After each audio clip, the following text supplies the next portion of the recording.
नमस्कार, मैं खुशबू पटनी और आप देख रहे हैं महाराष्ट्र टीवी 24 की खास पेशकश आरोग्य मंत्र।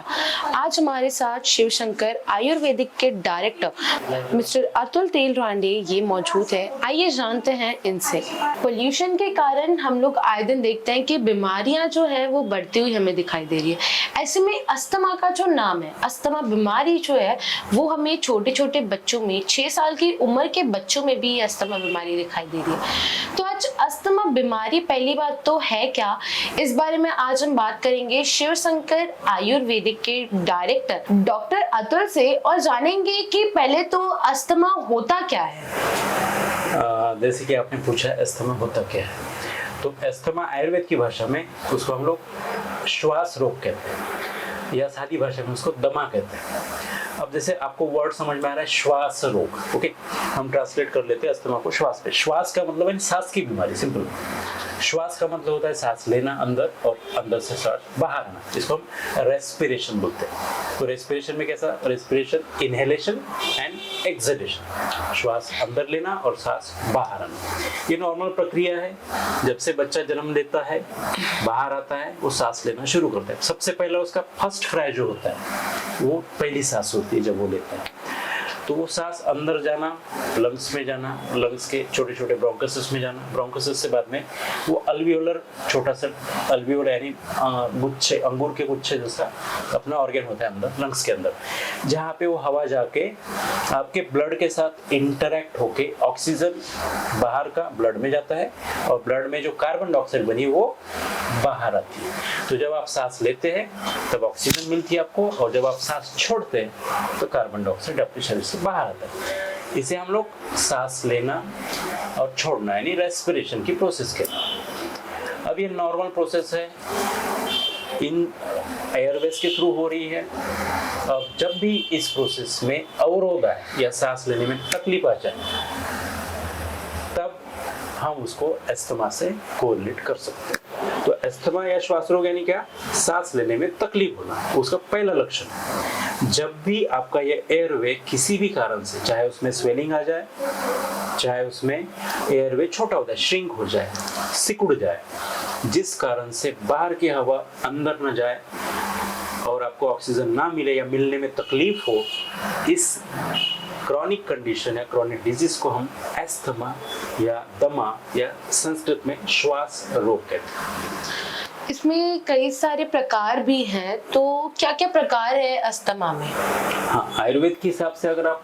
अस्थमा के या श्वास रोग के प्रकार देखोगे तो संतमक, प्रतमक ऐसे 2 प्रकार माने गए हैं। मॉडर्न मेडिसिन के हिसाब से अस्थमा एलर्जिक होता है और क्रॉनिक होता है और एक्यूट होता है, ओके।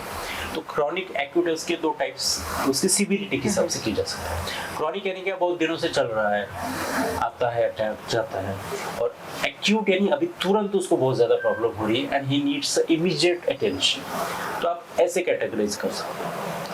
और अगर हम इसके ट्रीटमेंट्स की बात करें तो क्या है इसके ट्रीटमेंट्स? देखिए, जैसे कि हमने अस्थमा की पैथोलॉजी को समझा।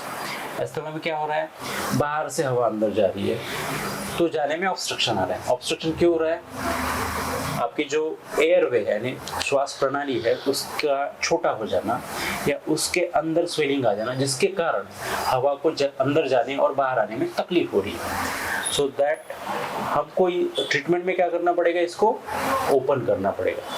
मॉडर्न मेडिसिन में क्या ट्रीटमेंट की जाती है, स्टीरॉइड्स एंड ब्रोंकोडायलेटर्स दी जाता है, जिससे कि एयरवे खुल जाता है और उसकी स्वेलिंग कम हो जाती है।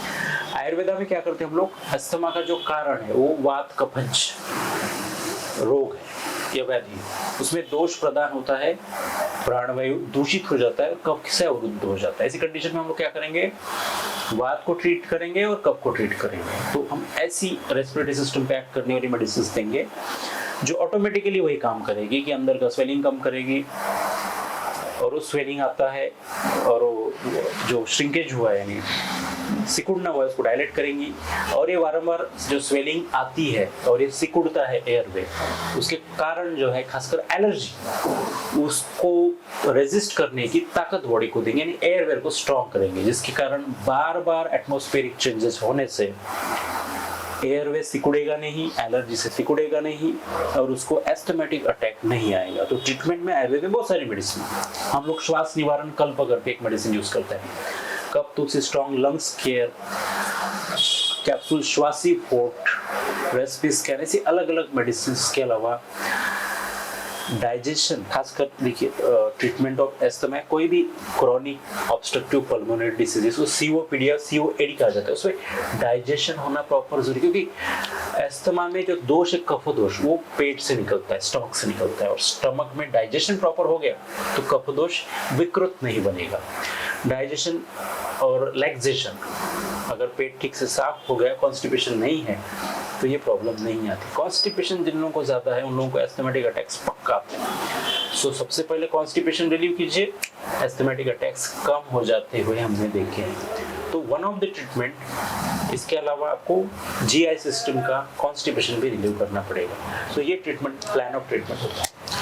कोरोना में हम लोगों ने देखा था कि जो सांस की प्रॉब्लम हो रही थी वो कोरोना के टाइम पे बहुत हमें देखी गई, तो उससे क्या संबंध है अस्थमा का? जी, आपने बहुत सही सवाल पूछा है। कोविड ने हमको बहुत सारी गिफ्ट्स दी, डिजीजेस। कोविड ने हमारा क्या क्या नहीं किया, तो देयर इज पूरा काया पलट। कोविड, प्री कोविड लाइफ और पोस्ट कोविड लाइफ बहुत ही डिफरेंट है, और कोविड का अटैक सीधा ही रेस्पिरेटरी सिस्टम पे हुआ है, तो सबसे ज्यादा अफेक्टेड सिस्टम वही है। इसके अलावा भी बाकी सिस्टम भी अफेक्ट हुई है कोविड से।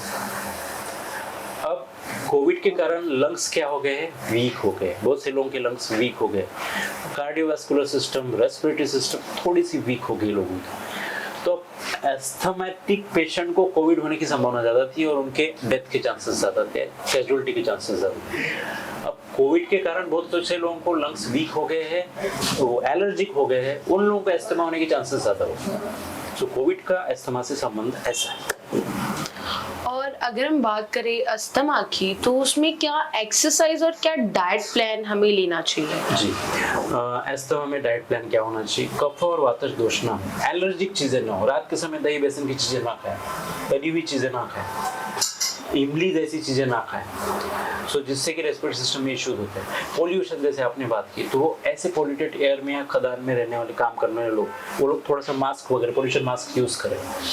उसके अलावा डाइटरी पैटर्न हो गया। अब लाइफस्टाइल की बात अगर हम करते कि क्या चीज ना करें, तो पोल्यूशन से सबसे पहले बचना है। और एक्सरसाइज में अगर आप पूछती है तो सबसे बेस्ट एक्सरसाइज रेस्पिरेटरी सिस्टम में कौन सी होती है? ब्रीदिंग एक्सरसाइज, जिसको प्राणायाम के नाम से जानते हैं। प्राणायाम के अलग अलग प्रकार, भस्त्रिका प्राणायाम या कपालभाति, वो सारी चीजें, या नेति, आपने नेति सुना होगा ना, जल नेति, सूत्र नेति, ये दो प्रकार की नेति होती है। ये शुद्धि प्रक्रिया है अपनी इसकी योग की, जिसके कारण रेस्पिरेटरी सिस्टम को आप स्ट्रांग बनाए रख सकते हैं। रूटीन में आप एक पिंपली सुनी होगी आपने, लेंडी पिंपली, जो लंबी कलर की होती है, उसकी पाउडर शहद में चटाए तो भी रेगुलर बेसिस में आपका लंग्स स्ट्रांग हो जाता है। हमारे पास लंग्स केयर करके एक सिरप, जो रेगुलर बेस पे लेने से लंग्स स्ट्रांग हो जाती है। तो रूटीन पैटर्न में एक्सरसाइज, डाइट और ये कुछ मेडिकेशन आपके लंग को काफी स्ट्रांग बना के रखता है। जैसे ये एलर्जिक एस्थमेटिक या सीओपीडी जैसे डिसऑर्डर्स अगर है आपको तो कम हो जाएंगे, फ्रीक्वेंसी कम हो जाएगी, या फिर इन लोगों से इससे होने वाली तकलीफ, प्रोबेबिलिटी आगे होने की कम हो जाएगी। जैसे हमने बात की कोविड की, तो कोविड से चीजें होने की संभावना बढ़ चुकी है, इसको हमको प्रिवेंट करने के लिए ये चीजें करनी होगी, एक्सरसाइज, डाइट एंड मेडिसिन।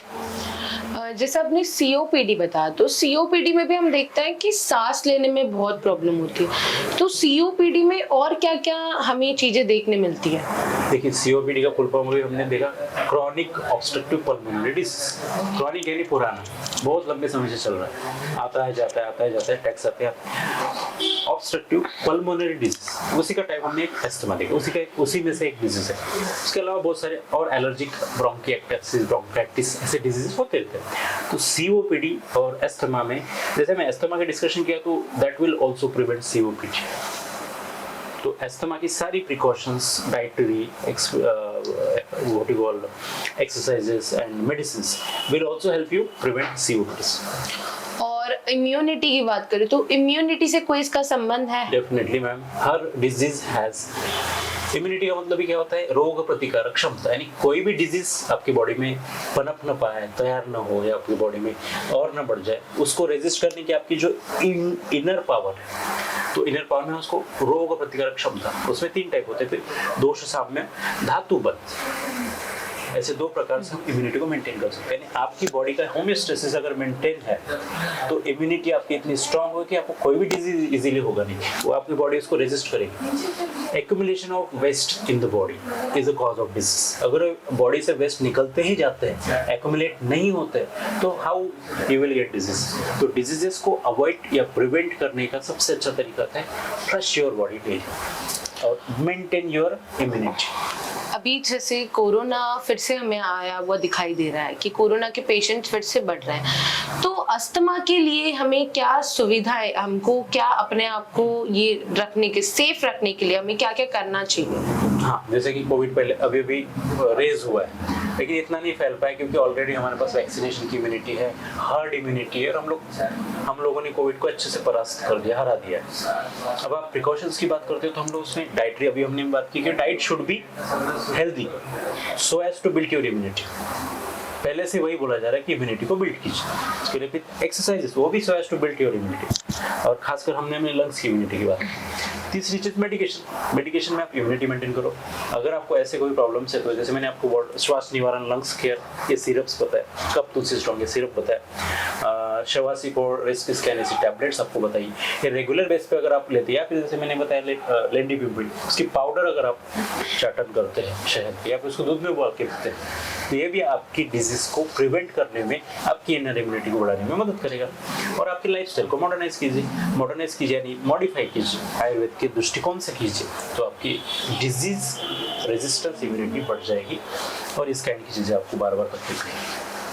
और जैसे आजकल की यूथ जनरेशन में हम लोगों ने देखा है कि जो यूथ है वो बहुत नशों में है, तो स्मोकिंग के कारण भी क्या हमें अस्थमा की प्रॉब्लम हो सकती है? देखिए, स्मोकिंग कहाँ जाता है? सीधे सीधे लंग्स में जाता है। आयुर्वेद में धूम्रपान विधि बताया, वो एज ए ट्रीटमेंट किया जाता था, बट उसके नियम है। अब उसको धूम्रपान बना दिया लोगों ने, यानी अब्यूज किया, तो it is abuse, it is not at all helpful to your body smoking.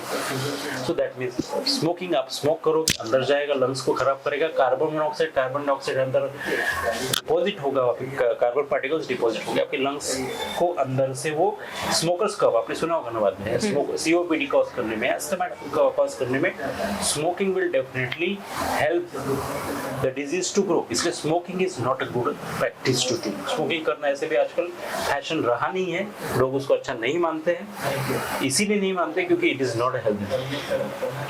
क्या लास्ट मैसेज आप हमारी जनता को देना चाहेंगे? देखिए, न्यू जनरेशन की बात अभी भी आपने की है, न्यू जनरेशन से आगे भी आखिर तक की हर एज की जरूरत है। जैसे आपने बच्चों की भी बात की, बच्चों में भी आजकल एलर्जिक कफ, एलर्जिक ब्रोंकाइटिस, एलर्जिक अस्थमा बहुत ज्यादा हो गया बच्चों में, जिसको बाढ़ कफ बोला जाता है। सो जैसे कि मैंने अभी आपको बताया कि लाइफस्टाइल, एक्सरसाइजेस और कुछ मेडिसिन ये आप ले। बैड हैबिट्स, खासकर जंक फूड या फिर हुक्का पार्लर जैसे आजकल फैशन आ रही है, नए यंगर जनरेशन में चलो स्मोकिंग तो कुछ लोग ही करते हैं, लेकिन हुक्का पार्लर में आजकल जाना फैशन माना जाता है। सो ये जो भी चीज आप नाक में या रेस्पिरेटरी सिस्टम में पुश कर रहे हैं बाहर से unnecessarily, that may cause harm to your lungs and that may cause this kind of disease that we discuss. तो जनरेशन, नई जनरेशन और सभी को यही कहना है कि प्राणायाम करो ना, keep your lungs healthy and be healthy. Lungs are very, क्योंकि ऑक्सीजन जाएगा, हम 5 मिनट में ऑक्सीजन के बगैर नहीं रह सकते। इधर नाक दबा दो, मुंह दबा दो, तड़पना शुरू हो जाता है आदमी। खाना नहीं 8 दिन खाया तो चल जाएगा। So that is a very important component of the body, oxygen, जिसके बगैर हम रह नहीं पाएंगे। सो इसलिए respiratory system is very important और उसकी हेल्थ का आपको ख्याल रखना चाहिए, सो दैट आपकी लाइफ बड़ी जॉयफुल हो। आज हम लोगों ने शिव शंकर आयुर्वेदिक के डायरेक्टर डॉक्टर अतुल टीलरांडे से बात की और इनसे हम लोगों ने जाना कि जो अस्थमा बीमारी है, इसको कम कैसे किया जाए, इसकी ट्रीटमेंट्स क्या है। तो सबसे बेस्ट थेरेपी जो है वो है एक्सरसाइज। एक्सरसाइज एक ऐसी थेरेपी है जो आपकी कोई भी बीमारी को झट से हल कर सकती है। लंग्स की जो ब्रीदिंग मेन एक्सरसाइज होती है वो अस्थमा पेशेंट्स के लिए बहुत ही अच्छी मानी जाती है। ऐसी बनी रही है महाराष्ट्र TV 24 के साथ कैमरामैन प्रवीण सूर्यवंशी के साथ मैं खुशबू परिहार।